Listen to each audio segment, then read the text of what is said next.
আঘাত শুধু হাতের নয়, শব্দের আঘাত আরও গভীর, আরও নির্মম।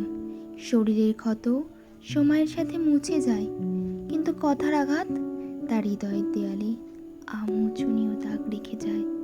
রাগের মধ্যে আমরা সব ভুলে যাই, ভেবে দেখার প্রয়োজনও বোধ করি না।